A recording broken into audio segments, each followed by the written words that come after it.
So in the last few lessons, we looked at implementing source control locally using the command line as well as using Xcode, and also remotely using GitHub.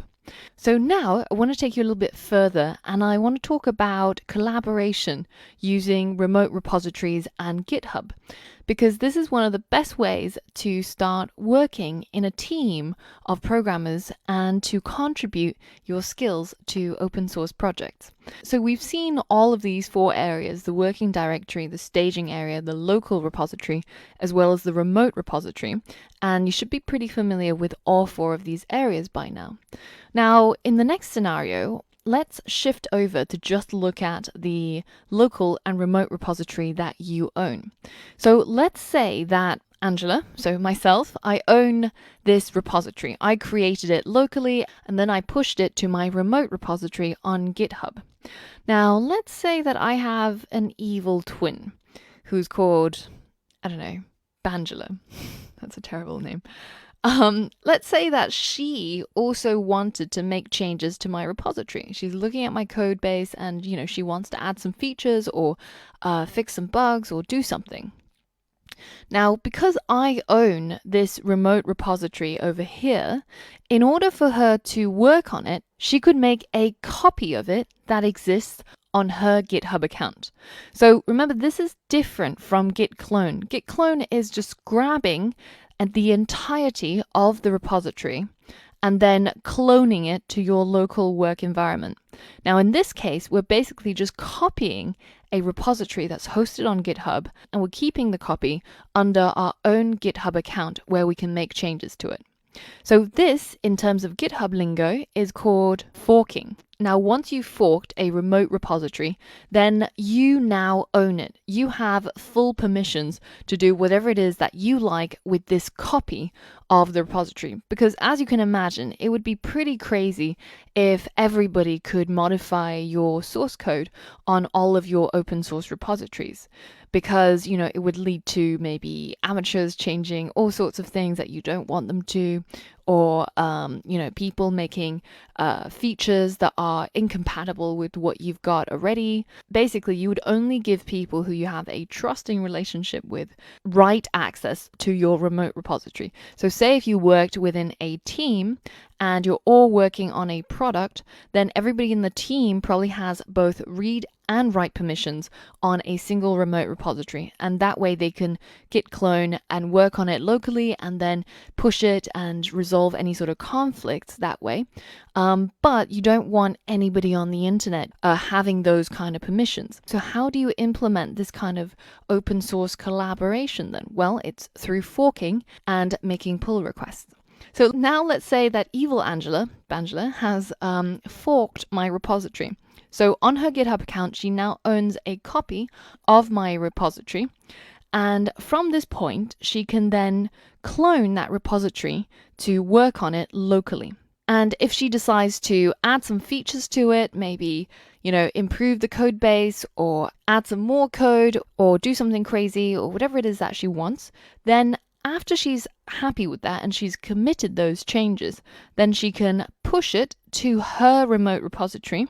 And then if she wants me, or good Angela, to incorporate those changes that she made, then her only option is to make a pull request if she is not within that trusted pool of people who all have read and write access to my remote repository. So say if she only has read access, then she would have to make a pull request. And it's almost like making a suggestion. Here are some suggested changes that I've been working on. What do you think about it? If you okay it, then please, merge it to your remote repository. So the reason why it's called a pull request and not a push request is because the person who has the write permission to the repository, so I have write permission to my own remote repository, which has been forked and duplicated by, my evil twin. If she wants to incorporate those changes, then I have the deciding vote. So I can review those changes and I can pull the changes over. So it's not a push because you don't own the rights to the remote repository that you're trying to push to. in this case, if I decide after a code review that actually those features that she added were pretty great and it seems compatible with my code so far and doesn't break anything, then I would approve the pull request and merge her repository with my own. So the changes will be reflected in a new commit. So let's take a look at this in action. So here we've got our original story repository. So this is a remote repository, remember, because it's hosted online on GitHub. And we've got a number of commits, and we've been doing some modifications and writing to write our storyline. Now I'm going to log out of my account.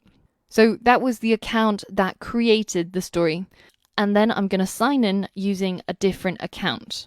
So right now I'm signed into a different GitHub account. This account is named Guilfoyle is my other name. And now I'm going to search for that repository. So I found the story repository by the user Angela Bauer. So that was the one that we saw earlier on.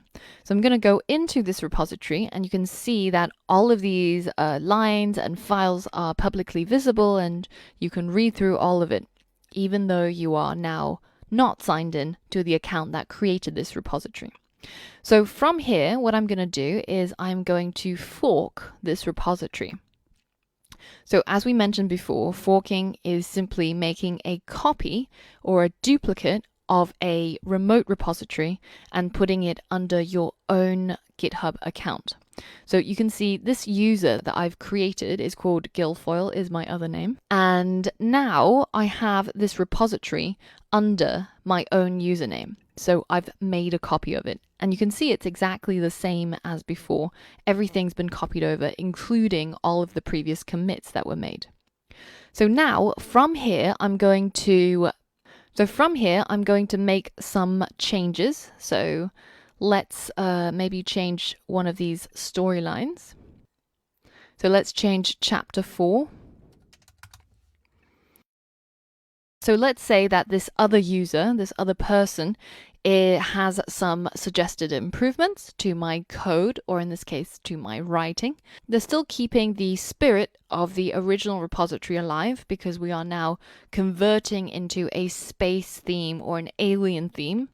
So I've made my changes to chapter 4, and I'm going to commit those changes saying add more space theme to chapter 4. So that's what I did, and I'm going to commit to the master branch. So this is the master branch of my own forked copy of the story repository. So once I commit those changes, then we can view what it currently looks like under the graphs. So if we have a look at the network, you can see that this is the point where I forked the story repository. And that commit was created by Angela Yu, which basically merged this branch to the master branch. So we did that 2 lessons back, if you remember.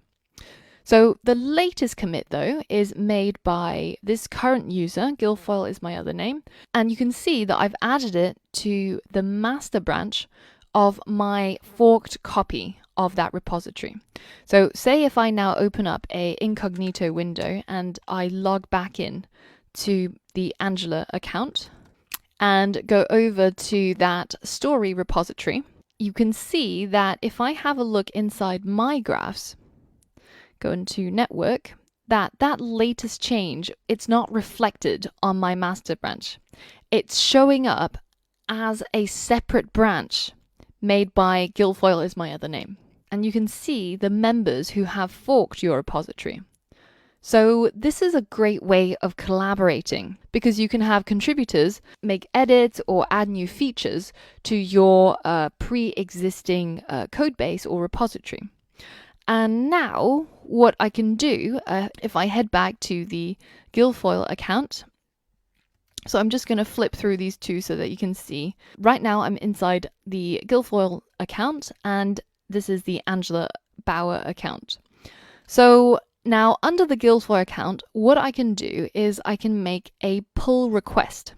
So we can do that here, and you can see that it's able to merge And these are the changes.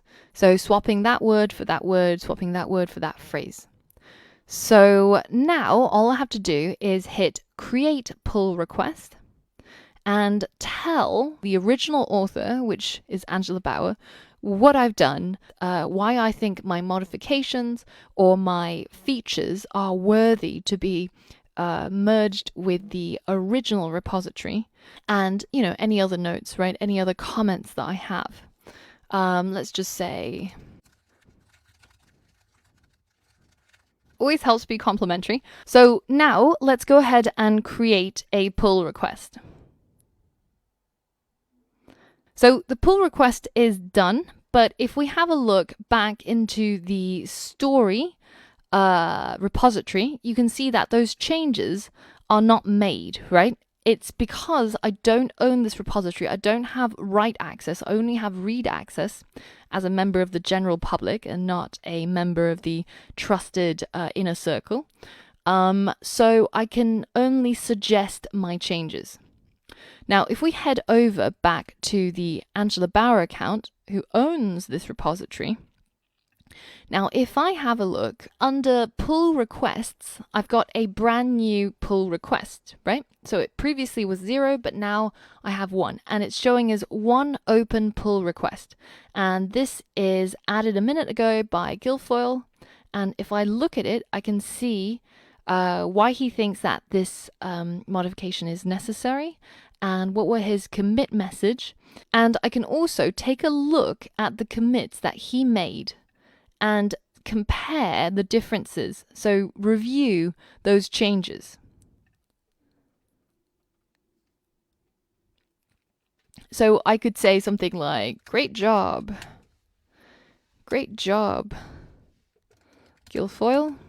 And I can submit this feedback to Guilfoyle and approve merging these changes. So now all I have to do is hit merge pull request and maybe add a merged from Guilfoyle's modifications to chapter 4. Okay, so let's go ahead and confirm the merge. And now you can see that that commit is added to Angela Bower master. So if I have a look inside my graphs now, you can see that the latest commit was my merge, and you can see where it came from. It came from a fork made by Guilfoyle, which shows up as a separate branch, and then it got merged back into the main branch of the main repository. So some people use GitHub purely as version control for their own projects, and use some of the features that we discussed in previous lessons. But there's also a huge community of awesome coders on here who have created really brilliant projects. And if you can see ways of improving it or contributing to it, then it's a great way of starting to learn how to work in a team of programmers, which is a really essential skill when you're working for a startup or for a company. So for example, if we have a look at the AlamoFire repository, which is something that we've been using for quite a while, if you have a look at the contributions, you can see that there have been loads and loads of other users who have looked at the code and done things, or made suggestions, and to steadily improve this framework that, everybody else is benefiting off, right? You can see that a total of 4,300 forks have been made, and there's currently 4 open pull requests, but 559 pull requests were closed. So let's have a look. So for example, in this case, this guy updated the README to the current version. So that's obviously just editing a text file, and that's pretty much within anybody's capabilities, right? And then it got merged by somebody who owned this repository, and they gave him a bit of feedback, right? But there's other things like, code additions or code deletions or modifications that people have made. So this guy made some fixes, and He's documented what were the goals, what were the implementation details, what were the tests that he performed. And then the guy who owned the repository said, hey, just, maybe one thing that you need to change, have a look in here. And then once it was changed, then it was approved and merged with the master branch. So have a look around on GitHub and see what are some of the cool projects that you could maybe get involved in. So to begin with, some of these things that we've been using, for example, Progress HUD, right? We've been using inside Quizlet. You can actually have a look inside the code files and see, what are the things that you would change about it. Obviously, Progress HUD is written in Objective-C. Maybe choose one that is written in Swift. But have a look at the libraries that you've been using, and if you want, you can build on top of it, either for your own goals and purposes, but also, if you're building on top of somebody else's open source code, then it's a nice thing to contribute back to the open source world by forking and making a pull request to offer your improvements or bug fixes or new features. So as I said, it's almost like a social network for programmers, and you can make a lot of great friends on here, and you can also get a lot of help on here in your development journey. So the last thing that I wanted to say was that in this module, I've mentioned a lot of different GitHub or Git commands, and it can be quite difficult to remember all of it just by watching these videos once. So remember, you always have these videos, so you can always come back and listen to my terrible jokes, but also the information again, so you can always rewatch it and refresh yourself. But I've actually made a PDF cheat sheet of some of the most common Git and GitHub commands that you'll be using. And I've laid it all out in terms of arrows that we've explained before so that you'll know what I'm talking about. And you can download this PDF inside this lesson. So I hope you enjoyed all of that, and I will see you on the next lesson.